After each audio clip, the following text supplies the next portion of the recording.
Students, good morning to all of you. आज हम लोग एक नया चैप्टर स्टार्ट करने वाले हैं क्लास 11 का, एक समान वृत्तीय गति, सर्कुलर मोशन। ठीक है, सर्कुलर मोशन होता क्या है इसके बारे में हम लोग पढ़ेंगे। आप लोगों ने सरल रेखा में गति पढ़ा, अब हम लोग देखेंगे कि सर्कुलर पाथ पर कोई चीज़ कैसे मूव करती है, उसमें किस तरह से त्वरण जनरेट होता है। ठीक है, उसका कोणीय वेग क्या होता है, उसमें कोणीय विस्थापन कितना होता है, ये सारी चीज़ें आज हम लोग डिस्कस करेंगे। तो स्टार्ट करते हैं। सर्कुलर मोशन, हेडिंग है एक समान वृत्तीय गति।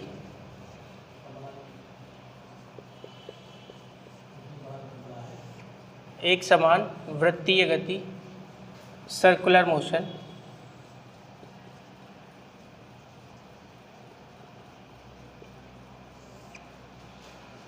तो सर्कुलर मोशन होता क्या है, इससे पहले हम लोग थोड़ा सा समझ लेते हैं कि सर्कुलर मोशन से पहले आपने देखा कि अगर कोई पार्टिकल है, कोई कण है, वो अगर किसी लाइन में, किसी सरल रेखा में गति कर रहा है, तो अलग अलग बिंदुओं को जोड़ते हुए एक रेखा में जो गति करता है उसको हम लोग बोलते हैं रेखीय गति। इस तरह की जो गति होती है उसको हम लोग रेखीय गति बोलते हैं, लीनियर मोशन। लेकिन आज हम बात करेंगे कि यही पार्टिकल, यही कण जब एक वृत्ताकार पथ पर घूमेगा, सर्कुलर पाथ पर घूमेगा, तो ये किस तरह का मोशन बनाएगा, इसके मोशन को, इसकी गति को क्या कहते हैं, ये सारी चीज़ें हम लोग आज देखेंगे। तो सबसे पहले कोई कण है,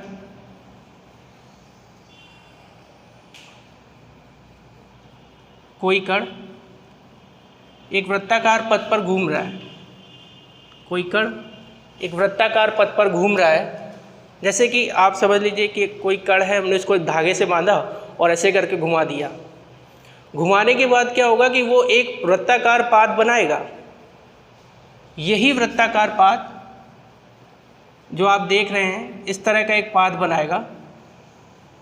और जो कण होगा, यानी जो हमने हाथ से उसको जो डोरी से बांधा हुआ है, तो कण की दूरी ये है, ये हमारी डोरी की लंबाई है। यहाँ से हमने उसको पकड़ा और ऐसे ऐसे घुमा दिया, तो जो डोरी की लंबाई होगी वो उस कण की क्या बन जाएगी, उस सर्कुलर पाथ की त्रिज्या बन जाएगी। तो कोई कण जब सर्कुलर पाथ पर घूमता है, सपोज ये कोई पॉइंट ए है, ये कोई पॉइंट बी है, ठीक है। अब ये कण पहले ए बिंदु पर था, फिर ये घूमते घूमते ये छोटी छोटी डिस्टेंस है, इन छोटी छोटी डिस्टेंस को ये तय करते हुए बी तक पहुंच जाता है। ये ए से बी तक जाता है सर्कुलर पाथ पर, यानी एक वृत्ताकार पाथ पर जब ये घूमता है, तो इसके साथ ये इस पर गति तो करता ही है, साथ में ये कुछ कोणीय गति भी करता है। इसके अंदर कुछ कोणीय डिस्प्लेसमेंट, कोणीय विस्थापन भी हो जाता है, जिस वजह से यह बिंदु ए से बिंदु बी तक चला जाता है। तो ये अगर कोणीय इसका ये जितना ये विस्थापित हो रहा है बिंदु ए से बिंदु बी तक, अगर ये कोणीय विस्थापन है और इसको हमने दे दिया नाम डेल्टा थीटा, यानी अब ये इतना विस्थापित हो जाता है, बिंदु ए से बी तक जाता है, इस वृत्ताकार पथ पर यह गति करता है। और इसी तरह के कई सारे बिंदु हैं इस पर, जिस पर यह गति करता है। जिस तरह से ये सरल रेखा में बिंदुओं से मिलकर के एक सीधी लाइन में, एक सीधी सरल रेखा में गति करता था, उसी तरह अब ये एक सर्कुलर पाथ पर, एक वृत्ताकार पाथ पर भी गति कर रहा है। तो यहाँ पर ये छोटे छोटे जो आप देख रहे हैं सेक्शन, छोटे छोटे पार्ट्स, ये कई सारे ऐसे छोटे छोटी दूरियों को तय करता हुआ ये पूरी दूरी को तय कर रहा है।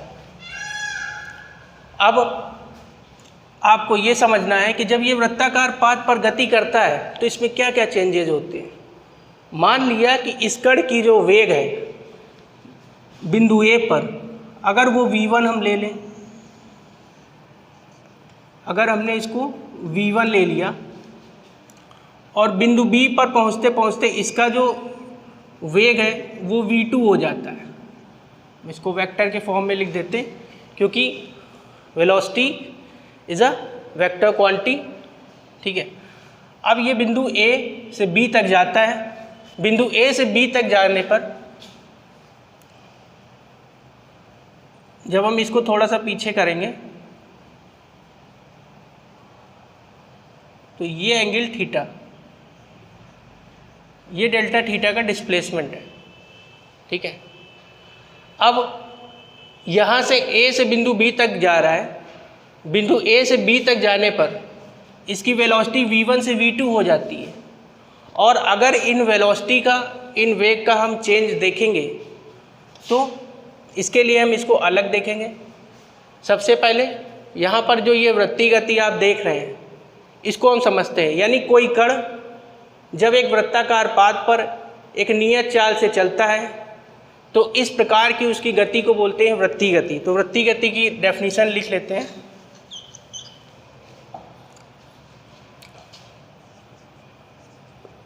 जब कोई कण, पार्टिकल किसी वृत्ताकार मार्ग पर एक अचर चाल से गति करता है तो कण की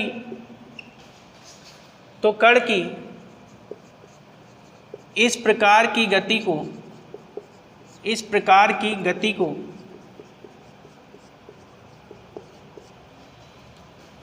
एक समान वृत्तीय गति कहते हैं। वृत्तीय गति कहते हैं। अब इसको एक समान वृत्तीय गति क्यों बोल रहे हैं? क्योंकि ये हर बिंदु पर इसकी जो वेलोसिटी है, इसकी जो चाल है, वो तो उसी चाल से चल रहा है ना जिस चाल से हमने इसको घुमाया है, लेकिन इसका जो वेग है, उसकी जो दिशा है वो बदलती जाएगी।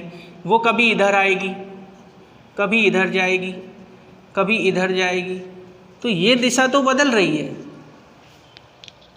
जैसे जैसे इसके कोण का डिस्प्लेसमेंट का चेंजमेंट हो रहा है, ये कोण पहले ए से बी तक जा रहा है तो ये कोण इतना है। अगर ये किसी बिंदु, मान लीजिए ये कोई बिंदु सी है, ये थोड़ा सा विस्थापित होता है यहाँ पर, इसको हम सी नाम दे देते हैं, और अगर ये यहाँ तक विस्थापित होता है तो इसके बी और सी के बीच में जो एंगल बन रहा है, जो कोण बन रहा है, ये बहुत ही छोटा सा कोण बन रहा है। हम इसको डी थीटा का नाम भी दे सकते हैं, ठीक है। तो इस तरह से ये छोटे छोटे कोण को बनाता हुआ इस पूरे वृत्ताकार पाथ पर गति कर रहा है। अब दूसरी बात ये है कि जब मान लेते हैं कि ये बिंदु ए से चला और घूमते घूमते घूमते दोबारा जब बिंदु ए पर आएगा तो ये कितना कोण बनाएगा। आपको मालूम है कि वृत्ताकार पाथ पर जो पूरा कोण बनता है वो 360 डिग्री का होता है, यानी ये 2 पाई का कोण अवतरित करेगा। जब ये ए से घूम करके इस पर आएगा, ए से घूम करके दोबारा ए पॉइंट पर आएगा, ए बिंदु पर आएगा, तो ये दोबारा से क्या होगा, ये 2 पाई का कोण इस पर अवतरित कर देगा। अब इसको जो आप देख रहे हैं ए से बिंदु बी तक, यानी जो डेल्टा थीटा है, इसको हम लोग बोलते हैं कोणीय विस्थापन। विस्थापन आप समझते हैं जैसे कि एक बिंदु से दूसरे बिंदु तक के बीच की जो दूरी होती है, उनका जो डिफरेंस होता है कि यहाँ से वहाँ तक का कितना डिस्प्लेसमेंट हुआ, विस्थापन हुआ, ठीक है। तो इसको बोलते हैं एंगुलर डिस्प्लेसमेंट, क्योंकि ये कोणीय, यहाँ से कोणीय दूरी बदल रही है, बिंदु ए से बिंदु बी के बीच में कोणीय दूरी बदल रही है, इसलिए इसको बोलते हैं कोणीय विस्थापन, ठीक है। तो सबसे पहले हम यहाँ पर एक हेडिंग डालते हैं, कोणीय विस्थापन। कोणीय विस्थापन, एंगुलर डिस्प्लेसमेंट। अब ये एंगुलर डिस्प्लेसमेंट क्या होता है? जैसा कि मैंने बताया कि जब ये बिंदु ए से बिंदु बी तक जो ये जा रहा है तो इसमें इसकी जो रेखीय गति है, जो इधर ये जो है इस तरफ जो ए से बी तक जो है ये रेखीय दूरी तय कर रहा है। ठीक है, ये छोटे छोटे सरकमफेरेंस पर एक वृत्ताकार पथ पर इस तरह से छोटी छोटी दूरी तय कर रहा है। और जब किसी भी एक टुकड़े को हम इस तरह से बाहर निकालते हैं तो इसमें ये जो डेल्टा थीटा का जो डिस्प्लेसमेंट आप देख रहे हैं, जो कोणीय डिस्प्लेसमेंट है, कोणीय जो विस्थापन है, ठीक है, ये बिंदु ए से बी तक अलग अलग हो रहा है। अब ये ए से बी तक गया तो कुछ इसका विस्थापन हुआ, फिर ये बी से सी जाएगा, फिर सी से डी जाएगा, डी से ई जाएगा। इस तरह से ये कई सारे बिंदुओं से होता हुआ ये पूरा एक सर्कुलर मार्ग पर, एक वृत्ताकार पथ पर, एक सर्कुलर पाथ पर ये गति कर रहा है। ठीक है, अब ये जो डेल्टा थीटा है ये कोणीय विस्थापन है, इसको हम लोग बोलते हैं एंगुलर डिस्प्लेसमेंट। अब ये किस तरह से इसको डिफाइन करेंगे, तो इसकी जो प्रारंभिक बिंदु है वो बिंदु ए है, जो इसका जहाँ पे ये पहुँच रहा है ये बिंदु बी है, इसके बीच का जो विस्थापन है, जो एंगुलर डिस्प्लेसमेंट है वो है डेल्टा थीटा, हमने मान रखा है। और जब ये डेल्टा थीटा डिस्प्लेसमेंट होता है तो ये बिंदु ए से बी तक भी कुछ दूरी तय करेगा। यानी ये जो चाप आप देख रहे हैं, ये जो आर्क है, ये जो आर्क आप देख रहे हैं, अगर हम इसको बाहर एस बनाएंगे तो ये ऐसा आएगा। अब इस पर जो है मान लेते हैं कि डेल्टा एस दूरी तय करता है और वृत्त की जो त्रिज्या है वो हमने आर मान ली है।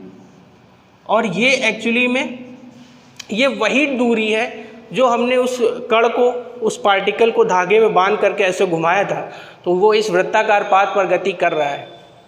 अब ये जो आर आप देख रहे हैं ये वृत्त की त्रिज्या है और ये उसी डोरी की लंबाई के बराबर उसकी त्रिज्या बन जाएगी वृत्ताकार पाथ की। ठीक है, यहाँ पर ये डेल्टा एस दूरी तय करता है। ये जो कण है, ये चाप जो चल रहा है ए से बिंदु बी तक, ये डेल्टा एस दूरी तय करता है। तो ये ए से बी तक की जो दूरी है इसको हम डेल्टा एस बोलेंगे। ठीक है, यहाँ पर ये जो कोणीय दूरी है और ये हमारी रैखिक गति है, इस पे ये लीनियर मोशन है। यहाँ पर जो है ये लीनियर मोशन कर रहा है, क्योंकि जब ये छोटे छोटे से डिस्प्लेसमेंट करेगा, छोटे छोटे से पॉइंट से आगे जब ये बढ़ेगा, तब आप देखेंगे कि क्या होगा कि ये आपको ऐसा लगेगा कि ये एकदम सीधी रेखा में ही चल रहा है। लेकिन जब ये कोण की बात आएगी, जब यहाँ से ये सेंटर पॉइंट से आप देखेंगे, इसके केंद्र से देखेंगे, तो आपको ये दिखेगा कि ये इसका कुछ कोणीय विस्थापन भी हो रहा है। कहने का मतलब ये है कि जैसे जैसे वो पार्टिकल बिंदु ए से, जैसे जैसे वो कण बिंदु ए से बी की ओर जाएगा तो उसके रेखीय विस्थापन तो होगा ही, साथ में कोणीय विस्थापन भी होगा। ठीक है, तो इसमें जो है ये हो गया कोणीय विस्थापन। तो कोणीय विस्थापन क्या होता है उसकी थोड़ी सी डेफिनेशन लिख लेते हैं।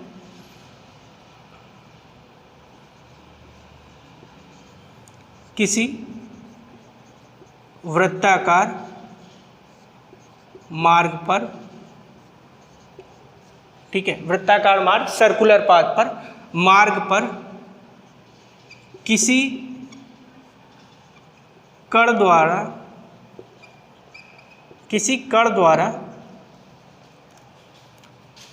प्रारंभिक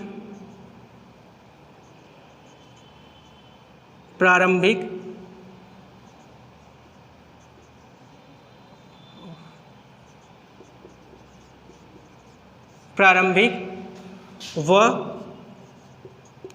अंतिम स्थितियों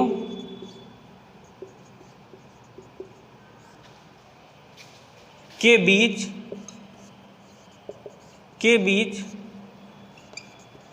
घूमे गए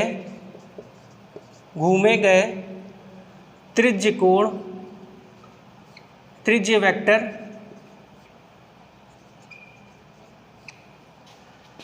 द्वारा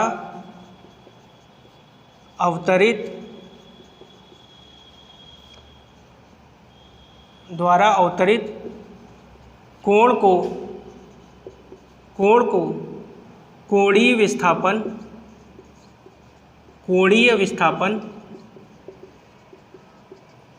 ठीक है, इसको इंग्लिश में लिख सकते हैं एंगुलर डिस्प्लेसमेंट।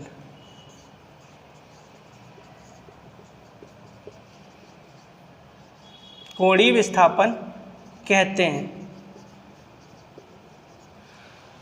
तो दो त्रिज्यकोण के बीच में जितना भी डिस्प्लेसमेंट हो रहा है, जितना भी एंगुलर डिस्प्लेसमेंट हो रहा है, जितना भी कोणीय विस्थापन हो रहा है, वही तो उसी को कोणीय विस्थापन कहते हैं, जो त्रिज्य वेक्टर आप देख रहे हैं ए से बी के बीच में, ठीक है।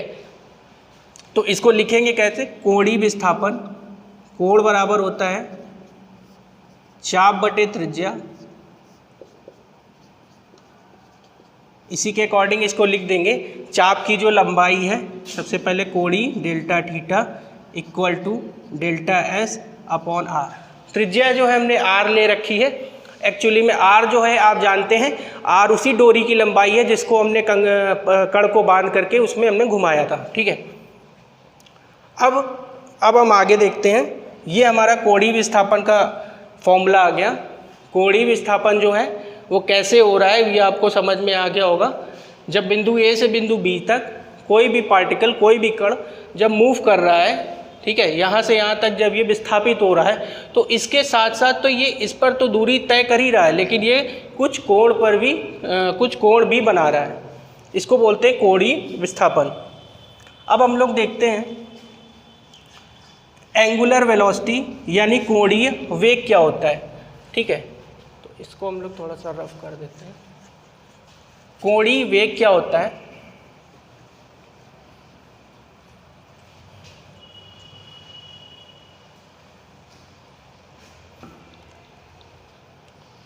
ठीक है।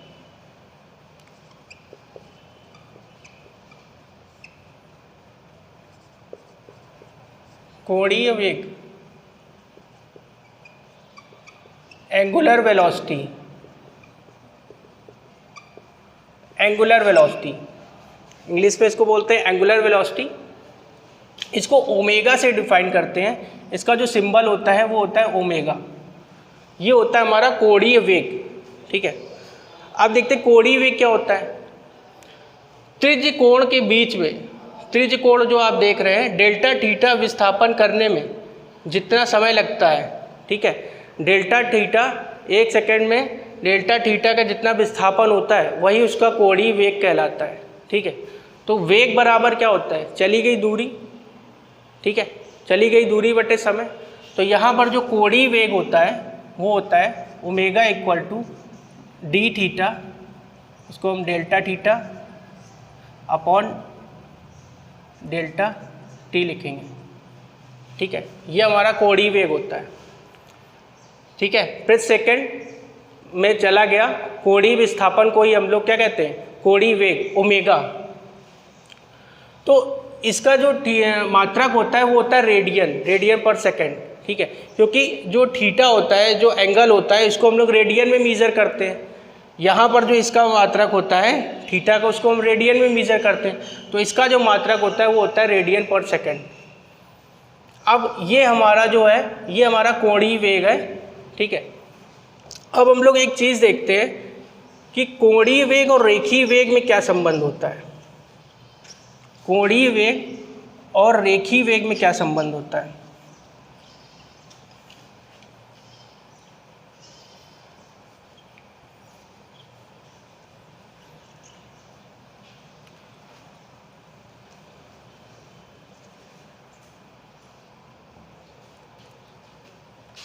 कोणीय वेग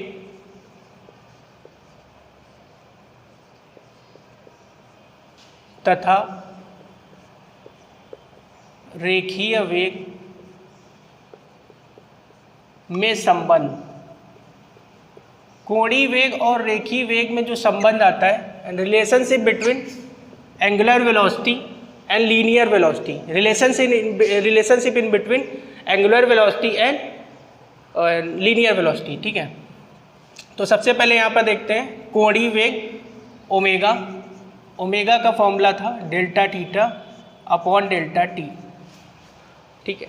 आपकी बुक्स में जैसे कि दिया हुआ है डेल्टा टी को अगर हम सूक्ष्म समय अंतराल लेंगे, ठीक है, अगर यदि सूक्ष्म समय अंतराल डेल्टा टी हो, अगर सूक्ष्म समय अंतराल डेल्टा टी होगा तो उस समय ओमेगा को limit delta T tends to 0, जो कि ये बहुत सूक्ष्म समय अंतराल है। डेल्टा टी जो है बहुत ही छोटा समय है। क्यों छोटा समय?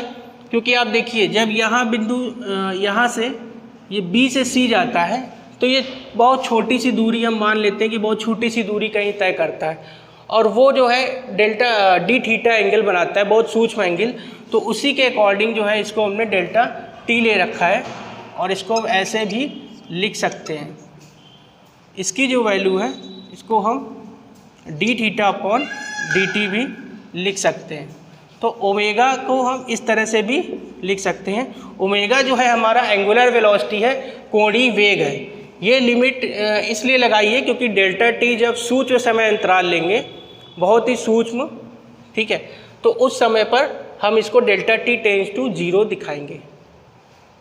इसके बाद हम देख रहे हैं कि अगर हमें कोणीय वेग और रेखीय वेग में अगर संबंध बताना है कि इसमें क्या संबंध होगा, ठीक है, तो सबसे पहले हम वही लैंग्वेज लिखेंगे, ठीक है।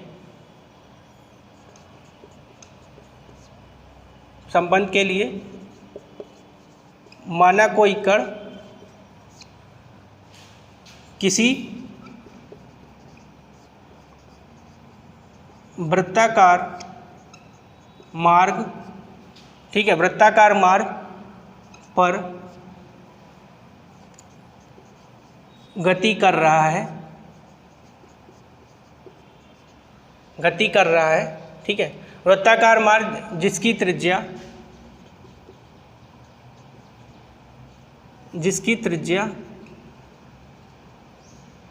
स्मॉल आर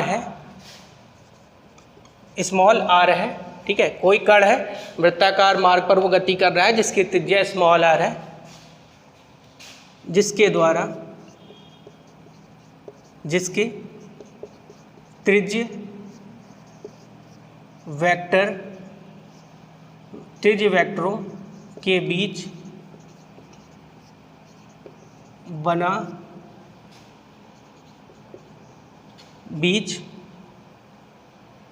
कोणीय विस्थापन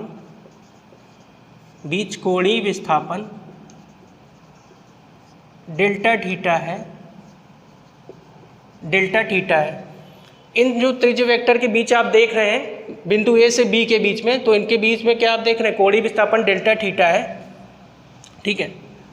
तब कोणीय विस्थापन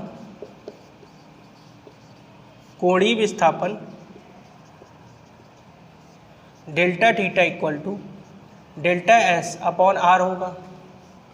ये तो हम लोग देख ही चुके हैं, ये कोणीय विस्थापन का कोण बराबर चाप बटे त्रिज्या से, ठीक है। कोणीय विस्थापन आपको समझ में आना चाहिए क्योंकि कोणीय विस्थापन होता है कोण की वजह से, जो कोण में चेंजमेंट होता है, जो एंगल में जो डिस्प्लेसमेंट होता है उसकी वजह से कोणीय विस्थापन होता है। और इसी की वजह से यहाँ पर जब ये पूरा कोण घूमता है तो यहाँ पर एंगुलर फ्रीक्वेंसी भी आती है, ठीक है। एंगुलर फ्रीक्वेंसी यानी इसको हम लोग बोलते हैं एंगुलर वेलोसिटी और एंगुलर फ्रीक्वेंसी दोनों बोलते हैं। अब यहाँ पर ये जो ओमेगा होता है इसको हम एंगुलर फ्रीक्वेंसी, ठीक है, और ये पूरा जो कोण घूमता है तो ये 2 पाई का कोण घूमता है, तो इसकी जो फ्रीक्वेंसी हम लोग लिखते हैं वो omega equal to 2 pi N लिखते हैं। अभी हम बताएंगे आपको, ठीक है। इसके बाद यहाँ पर हम क्या करते हैं, अगर यदि डेल्टा टी एक सूक्ष्म समय अंतराल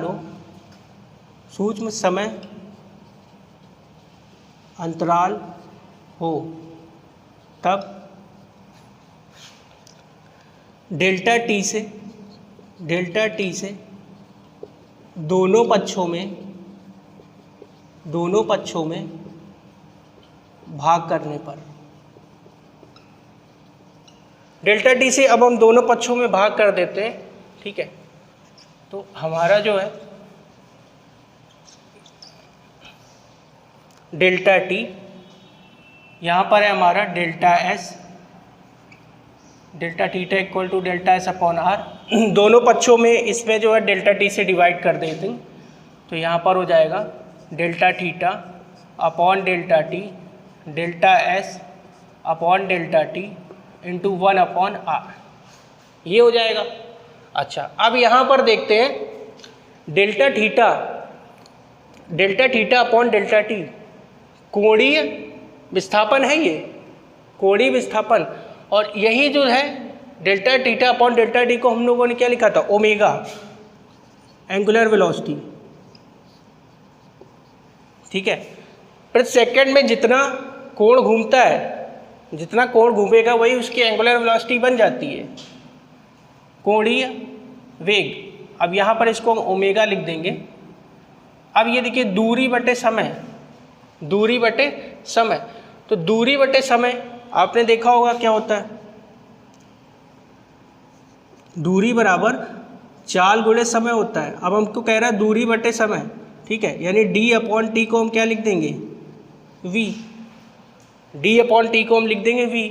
ये एक चली गई दूरी है जो कि इस पे चाप पे चली जा रही है, ठीक है, और कितने समय में चली जा रही है, डेल्टा टी टाइम में चली जा रही है, तो इसको हम लिख देंगे v 1 अपॉन आर। तो यहाँ से v इक्वल टू आ जाएगा, ये r यहाँ पे मल्टीप्लाई हो जाएगा, v equal to R omega.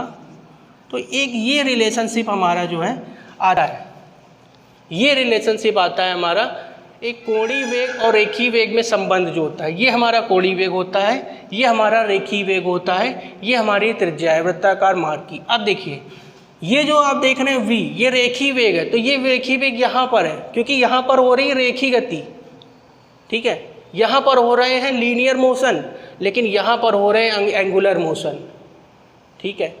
अब आपको एक चीज़ और समझ लेनी चाहिए यहाँ पर कि ये किस तरह से बिहेव कर रहा है, ये जो मोशन है किस तरह से बिहेव कर रहा है, किस तरह से दिखता है। तो इसको समझने के लिए हम थोड़ा सा समझते हैं, और इसकी गति किधर होगी, इसकी जो दिशा है वो किधर होगी गति की, ठीक है।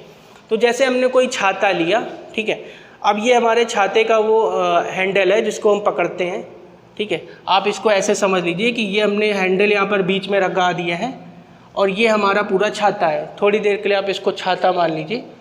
अब हम क्या करा, हमने इसको घुमाया तो हमने देखा छाता घूमता है, हमने देखा छाता घूमता है। फिर हमने इधर से मान लीजिए अब बारिश हो रही है, हमने छाते को ऐसे कर दिया तो बारिश की तरफ हमने उसको कर दिया। तो अब ये क्या है, ये इसकी जो अक्ष है, जो इसका एक्सेस है, इस पे ये घूम रहा है, ठीक है। अब ये जो छाता है इसको हमने इधर कर दिया, फिर ऊपर की तरफ कर दिया, तो जिधर की तरफ बारिश हो रही थी उसकी तरफ हमने कर दिया। तो जैसे ही हमने एक्सेस को मूव किया, जैसे ही हमने अक्ष को मूव किया, वैसे ही आप देखेंगे कि जो छाते का जो ये रेखीय गति है वो अपने आप ही मूव कर जाएगी। तो इस पर तो ये रेखीय गति करता है, लेकिन अक्ष पर जो है अगर हम इसको दाहिनी तरफ घुमाएं, अगर हम छाते को दाहिनी तरफ घुमाएंगे, जैसे हम किसी स्क्रू ड्राइवर को कसते हैं तो वो अंदर की तरफ जाता है। आप देखा होगा जो पेच जब कसेंगे तो अंदर की तरफ जाएगा, तो उसकी दिशा किधर हो जाएगी, अंदर की तरफ, ठीक है। और इसको दिशा को आप मेज़र करने के लिए आप ऐसे भी समझ सकते हैं कि आपका अंगूठा जिस डायरेक्शन में आएगा कसने के बाद में, उसी तरफ उसकी दिशा होगी। मान लीजिए हमने छाते को ऐसे पकड़ के हम घुमा रहे हैं, ध्यान से देखिएगा, हमने छाते को ऐसे पकड़ा हुआ है, ठीक है, और हम इसको ऐसे घुमा रहे हैं राइट साइड में, ऐसे ऐसे। तो हमारा जो अंगूठा है, तो जब हम इसको घुमाएंगे इधर से, अब ऐसे तो घुमाएंगे नहीं, अगर हम ऐसे घुमाएंगे तो हमारा अंगूठा इस तरफ आएगा। तो हम इसको ऐसे जब घुमा रहे हैं छाते को, ठीक है, यहाँ पर इस तरह से एंटी क्लॉकवाइज वामावर्त दिशा में, तो आप देखेंगे हमारा अंगूठा क्या है, अंदर की तरफ, ठीक है। और जब हम इसको इस तरह से घुमाते हैं, मतलब आपकी तरफ करके, तो हमारे अंगूठे की दिशा किधर है, इधर। तो ये जो एंगुलर मोशन हो रहा है, इसकी जो डायरेक्शन है वो इस तरह से ही डिसाइड होती है। इसकी जो डायरेक्शन होती है वो एक्सेस के चारों तरफ ही होती है, यानी अंदर या बाहर। अब आप इसको एक और तरीके से समझ सकते हैं, जैसे अभी क्या है, हमने इसको इसमें लगा दिया है, ठीक है। अब ये जो है ये इसका अक्ष है, ठीक है, और ये कोई चीज़ सर्कुलर, इसको आप थोड़ी देर के लिए समझ रहे हैं, जब ये तेज़ी से घूमेगा तो ये सर्कुलर पाथ ही बनाएगा, ठीक है, ये एक वर्ताकार पाथ ही बनाएगा। तो यहाँ पर जो है इसको आपने ऐसे रखा, अब इसको आपने फिक्स कर दिया है, इसमें ये घूम रहा है, ठीक है। तो जैसे ही आप इसको इधर की तरफ घुमाएंगे तो ये ऐसे घूमेगा, तो आपका अंगूठा इस डायरेक्शन में होगा, और जब आप इसको इस तरफ से घुमाएंगे तो आपका अंगूठा बाहर की तरफ होगा। तो इसकी जो डायरेक्शन होगी वो कोणीय वेग की जो डायरेक्शन होगी, ठीक है, ये किस तरह से कोणीय विस्थापन के बाद जो कोणीय वेग होगा वो इस तरह से डिफाइन होगा, यानी वो एक्सिस के या तो अंदर जाता हुआ होगा या वो बाहर आएगा। तो ये चीज़ें आपको थोड़ी सी समझनी है। बाकी इसकी गति तो आपको दिखेगी, लेकिन ये जो होगा एक्सिस की तरफ। दूसरा एक और एग्जांपल से आपको समझाते हैं, अगर ना समझ में आया तो। सपोज़ ये एक्सिस है, इसको आप थोड़ी देर के लिए अक्ष मान लें। ये कोई अक्ष है, अम्ब्रेला का ये वो डंडा हो गया, हैंडल हो गया जिसको आप पकड़ते हैं। अब आपने क्या किया, इस पर कोई गोल सी चीज़ फंसा दी है, ठीक है, कोई भी गोल आप तस्तरी लगा दीजिए, कुछ भी, इसको आप घुमा रहे हैं, वो फिक्स कर दिया है आपने। इसको जब आप घुमाएंगे तो वो भी घूमेगा। और फिर हमने उसको ऐसे कर दिया तो ऐसे घुमा रहे हैं, अब हमने उसको ऐसे कर दिया, ऐसे घूम रहा है। तो हमारा अंगूठे की जो डायरेक्शन होगी उसको घुमाने के बाद में वो दिशा उधर ही होगी। अब वो डिपेंड करेगा कि आप उसको एंटी क्लॉकवाइज घुमा रहे हैं या क्लॉकवाइज घुमा रहे हैं, वामावर्त घुमा रहे हैं या दक्षिणावर्त घुमा रहे हैं, ठीक है। तो इस तरह से जो दिशा होगी इसकी कोणीय वेग की वो डिसाइड की जाती है। रेखीय वेग भी यहाँ पर है, कोणीय वेग भी है। कोणीय वेग अक्ष पर होता है, यानी बोल्ड के अंदर होगा या बोल्ड के बाहर होगा, ठीक है। यहाँ पर क्या है, यहाँ पर तो इसकी जो दिशा तो बदल ही रही है वेग की। जैसे जैसे ये पॉइंट इस पर मूव करेगा, यही पॉइंट यहाँ जाएगा, फिर यहाँ जाएगा, फिर यहाँ आएगा, ऐसे छोटे छोटे से ये डिस्प्लेसमेंट विस्थापन करते हुए जो है वो जाएगा। तो अब जो है ये हमारा जो रिलेशनशिप आया है, ये हमारा है रेखीय वेग, ये हमारा है कोणीय वेग, और ये एक त्रिज्या है जो कि वृत्ताकार पाथ पे उस कण की त्रिज्या है जो वो घूम रहा है, ठीक है। और त्रिज्या तो वही थी जो हमने कंकड़ को बाद कैसे घुमाया था उस पार्टिकल को, वो डोरी की लंबाई, ठीक है। अब हम क्या करते हैं।